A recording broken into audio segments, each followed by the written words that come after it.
KHK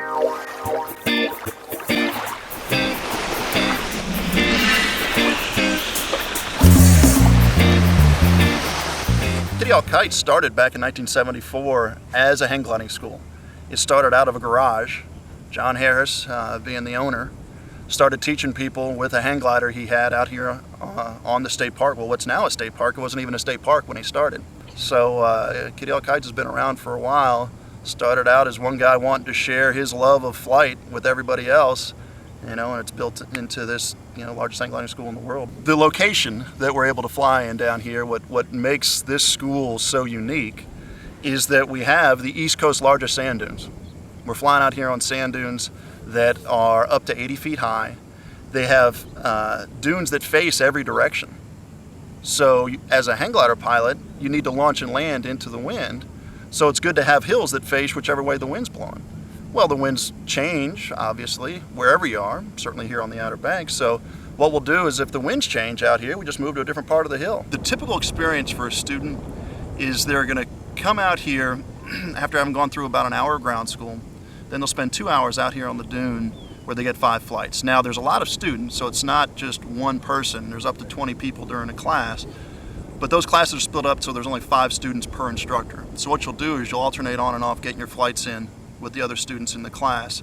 Now, those flights are fairly low level. This is your first time at it. So we're going to keep you low and slow and keep you safe.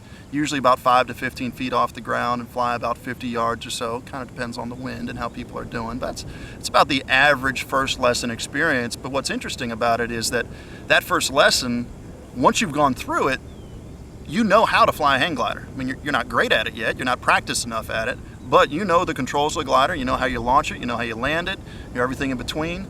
So the base knowledge is there.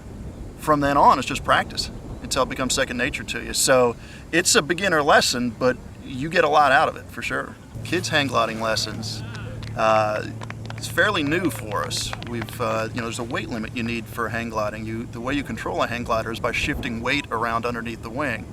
So we need to have a minimum amount of weight underneath the wing in order to control the wing. Now, if you don't have that minimum weight, when you shift whatever little amount of weight that is, the glider may not respond to you. So up until recently, we haven't really offered any sort of kids lessons. Well, what we figured out is that we can offer a kids class where the children under 75 pounds can still get hooked into the glider, and we can have 2 of our instructors running along with them by their side, staying in contact with the glider, helping them guide and steer the glider down the hill their whole flight. And then at that point, really it's just an age limit. We want the kids to know enough to be able to, follow control commands. But other than that, there really is no limit to it. Kids come out here, boy, they have a great time. It's pretty fun too. Getting kids out here and getting their feet off the ground. A lot of adults haven't been hang gliding ever. And now you get kids out here that are 4 years old out here doing it, and parents are taking pictures, and the kids are hooping and hollering. It's an amazing thing. The kids that we've seen out here, we've had a few of them come back after they've gotten up to the point where they weigh enough to take a regular lesson and continue on taking lessons after that too. So kids lessons are fun.